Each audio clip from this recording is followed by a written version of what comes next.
In the heart of a tranquil valley, cradled by towering jade mountains, lay the village of Xioha. Its people lived simple lives, bound by the rhythm of the seasons and the whispers of ancient legends. One such legend spoke of the crimson blossom, a rare flower touched by Yulao, the god of love. They said the blossom appeared only to those destined for an extraordinary love. And on one fateful morning, it bloomed once more. Mei Ling, a kind and determined young woman skilled in tea-making and traditional calligraphy. She's resourceful and brave, but carries insecurities about her humble origins. Liang Cheng, a decorated and disciplined general, fiercely loyal to his people and Lady Zihan. Beneath his rough exterior lies a man yearning for personal freedom and understanding.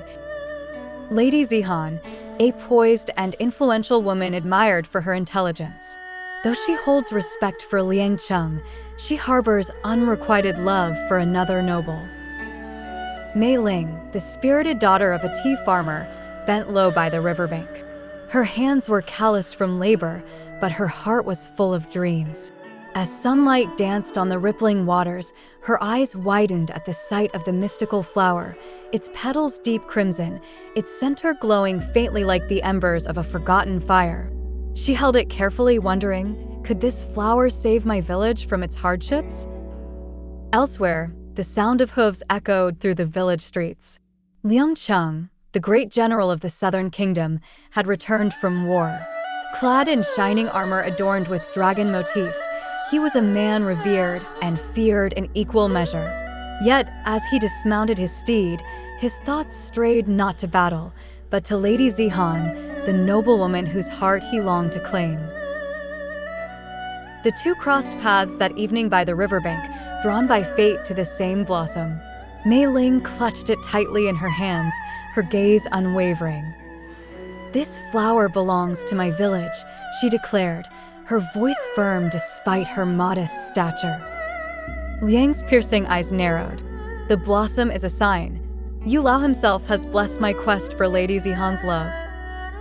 They argued, their words clashing like swords in the night.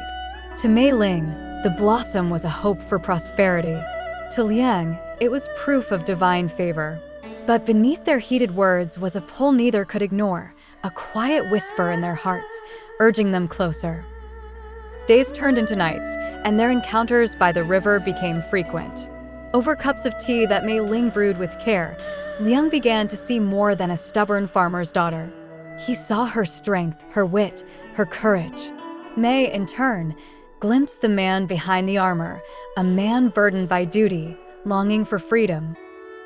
One moonlit night beneath the wisteria tree, Liang asked, "What is it you dream of, Mei Ling?"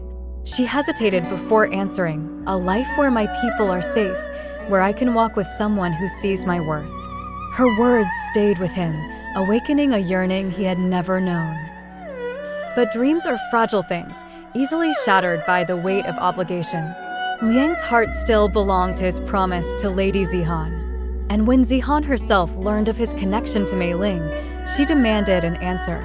"Is it I or that girl by the river?" Caught between two worlds, Liang returned to Mei Ling one final time. She stood by the river, clutching the blossom, tears in her eyes. "If I ask you to stay, will you?" she whispered.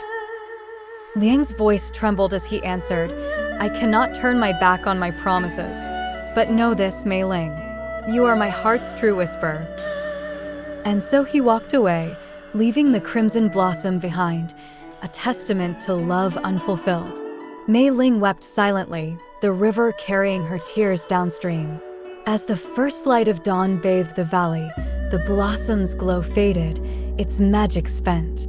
Yet, the villagers say it left something behind, a feeling that no matter how brief, true love always lingers.